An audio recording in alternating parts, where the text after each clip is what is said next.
Hey everyone, welcome back. Ready to dive in. Today we're tackling Dixon Technologies. Dixon Technologies, yeah. They're a big deal in India. Electronics manufacturing, that's their game. We're talking 3 years of annual reports, 21, 22, 23, the works. Plus, we've got these investor call transcripts, July and August of this year. Super fresh insights. We're going deep on this one, not just the numbers, those are important. We're trying to understand their strategies, right? What are they doing to gray? What challenges are they facing? The whole picture. And why should our listeners care about this? Well, Dixon's story is really a reflection of India's own journey to becoming a manufacturing powerhouse. It's a fascinating case study. So if you want to understand what's driving India's economic rise, what they're doing right, where the bumps in the road might be, Dixon's a great place to look. Okay, let's get into it.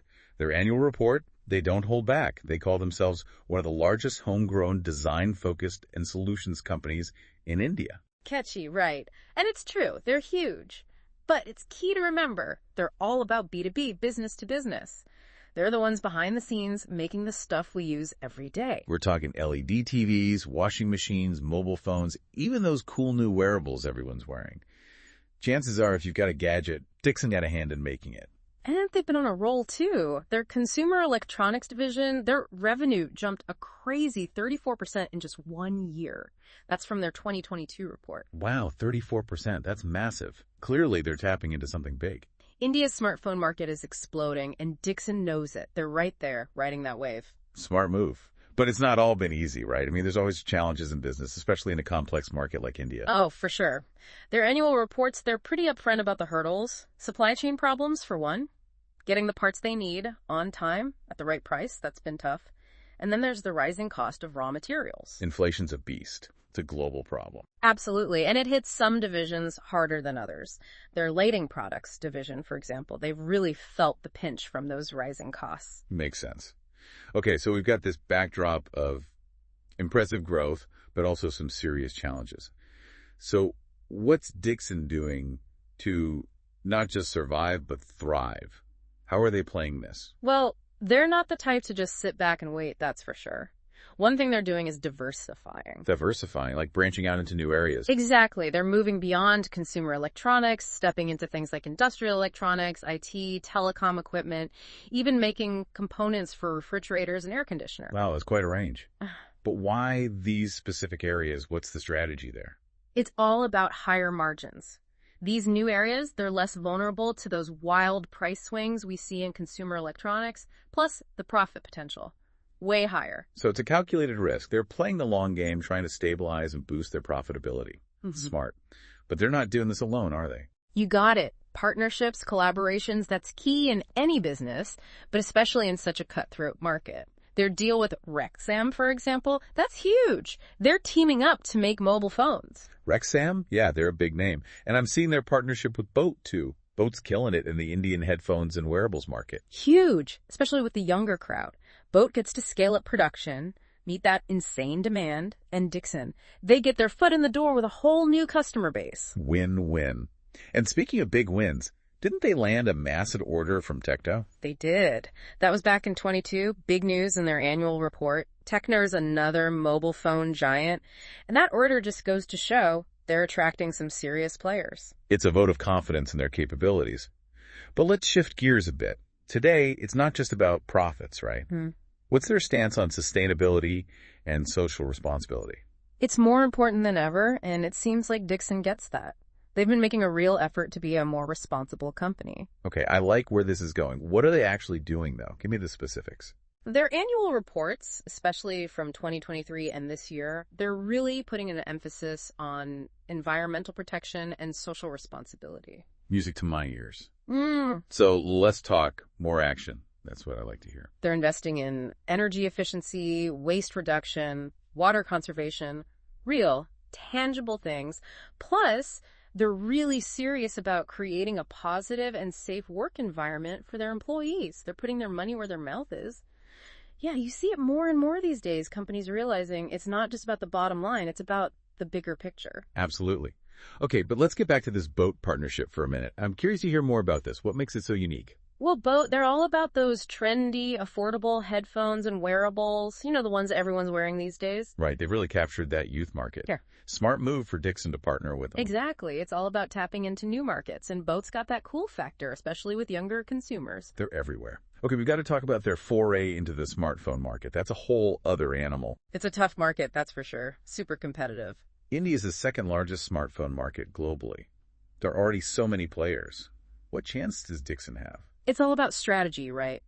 They're not trying to reinvent the wheel or anything. Instead of building a brand from scratch, which is expensive and risky, they're leveraging their manufacturing prowess. Okay, so they're partnering with established brands. Exactly. Motorola, Techno, even Xiaomi, they're making phones for all of them.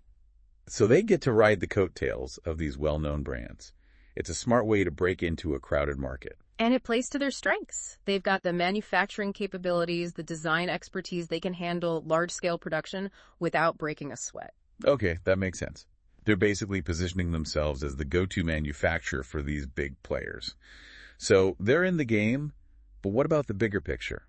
India's economy is booming, but it's not without its challenges.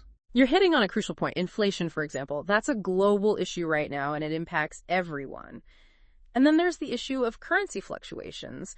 That can really eat into profits for companies that rely on imports, like Dixon does for some components. It's a balancing act. You've got to keep your costs in check, but you also don't want to price yourself out of the market. Exactly. That's where their focus on those higher margin products comes in handy. It gives them a bit of a buffer against those external shocks. Okay, let's talk numbers for a minute. We've covered their strategies, the challenges they face, but what does their actual financial performance look like? Give me the rundown. Let's dive into their financials. Their 2024 numbers, they're impressive. Their revenue from operations was a massive 699,740 lakh rupees. That translates to billions in US dollars. Oh, billions with a B. That's huge. Oh. But revenue's just one side of the coin, right? What about their profitability? You're right. Revenue's just one piece of the puzzle. We need to look at their profitability too. And the good news is they're in the black. Their profit after tax for the same period was a very respectable 21,115 lakh rupees. So they're making money, which is always a good thing. But are they making money efficiently? That's the million-dollar question, isn't it? And to answer that, we look at their net profit ratio, basically how much of their revenue actually translates into profit. In 2024, it was 0.03, which is a slight improvement from the previous year. Okay, so they're moving in the right direction. What other financial clues should we be paying attention to? Well, their return on equity, or ROE, that's a big one. It tells us how effectively they're using their shareholders' money to generate profits. And in 2024, their ROE stood at 0.18, which is up from 0.16 the year before. So they're getting better at utilizing those investments. That's a good sign. But what about their debt situation? Too much debt can be a red flag. Absolutely. Debt's a double-edged sword. But from what we're seeing, Dixon's managing it well. Their net debt-to-equity ratio, it gives us a sense of their risk level. And what's their risk level looking like these days? Their 2022 annual report showed a net debt-to-equity ratio of 2.72%. So for every 100 rupees they have from shareholders, they only owe about 3 rupees to lenders. Okay, so they're not over-leveraged or anything. That's a relief. What else? What other financial metrics are we looking at? Cash flow, that's the lifeblood of any business. And Dixon's cash flow from operations, it's looking pretty healthy. Healthy? What does that actually mean in this context? It means that they've got the cash to reinvest in the business, develop new products, maybe even acquire other companies if they want to. It basically gives them options. And in 2023, their consolidated statement of cash flows showed a net cash flow from operating activities of 72,575 lakh rupees. Wow, that's a huge jump from the 27,276 lakh rupees they had the previous year. Sounds pretty healthy to me. It is. It's a clear sign of their profitability and their efficiency. So all in all, Dixon's financial health, it looks pretty robust. This is great information for anyone looking to invest in Dixon or just understand how they operate. But it's important to remember, past performance isn't always indicative of future results, right? Exactly. The business world, it's unpredictable. Things change rapidly. New technologies, global economic shifts, even government policies, anything can happen. So they need to be adaptable, ready to pivot if necessary. Exactly. But their strong financials, it gives them the resources, the flexibility to navigate those uncertainties. Yeah. They're in a good position to weather those storms. It's impressive they've managed to achieve this level of financial success while also making those strides in sustainability, employee well-being, those areas we talked about earlier. It shows a certain level of commitment, right? They're Yeah. not just chasing profits. They're trying to build a responsible and sustainable business. Okay, so far it sounds like they're firing on all cylinders. But every company faces challenges. What are some of the potential risks Dixon might encounter down the line? Yeah, there's always a flip side, right? No company's immune to risk. What are some of the big ones for Dixon? What could trip them up?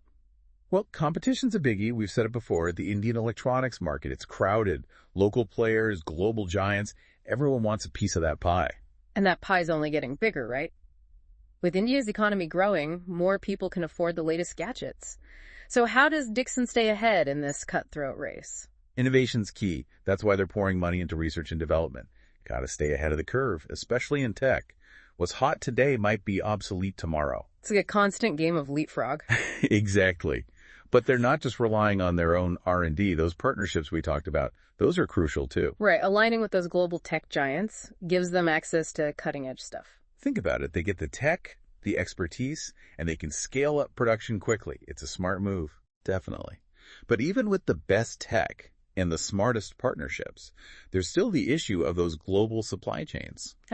The Achilles heel of many a company these days. The supply chains can be so fragile. 1 minute, everything's running smoothly. The next, there's a disruption, and suddenly you can't get the parts you need. And don't even get me started on the price volatility. It's a wild ride. To mitigate those risks, Dixon's trying to diversify their sourcing, maybe finding more local suppliers, building stronger relationships with their existing ones. So it's about having a backup plan, a safety net. Exactly. Spread the risk, make yourself less vulnerable to those external shocks. Okay, that makes sense. Now, we've talked a lot about their financials, their strategies, but what about their sustainability efforts? We touched on it briefly, but I want to dig a little deeper. Sure, they're doing some really interesting stuff there. Their annual reports, especially the recent ones, they highlight their focus on energy efficiency. They're really trying to reduce their carbon footprint. That's great to hear. And it's not just good for the planet, it's good for their bottom line, too. Saving energy saves money. What other initiatives have they undertaken? Water conservation is another big one.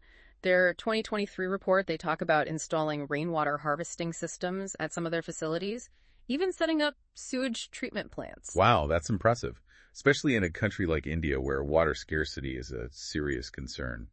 It's good to see them being proactive.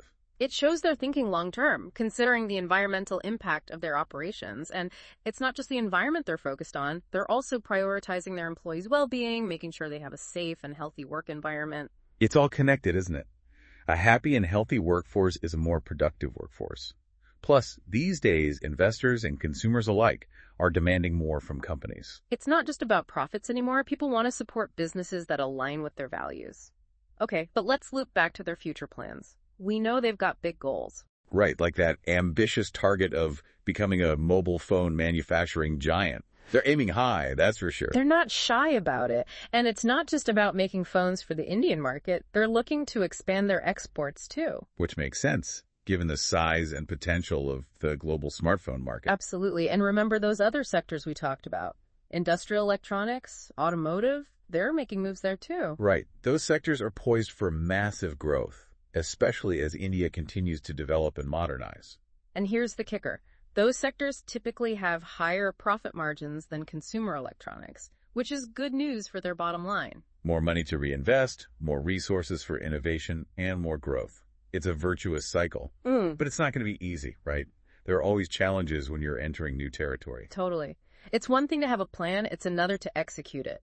They'll need to build expertise in these new areas, attract the right talent, and navigate the regulatory landscape. It's no small feat. So the big question is, can they pull it off? Can they replicate their success in these new sectors? Time will tell, but they've got a lot going for them. They've got the experience, the resources, the drive, all the ingredients for success. It'll be interesting to see how it all plays out. Absolutely. Dixon Technologies, they're a company on the move, making waves in India and beyond. Yeah. It's been fascinating to delve into their story. Agreed. It's a story of ambition, innovation, and a commitment to building a sustainable and responsible business. And that wraps up our deep dive on Dixon Technologies. We hope you enjoyed this journey as much as we did. Until next time, keep exploring, keep learning, and keep diving deep.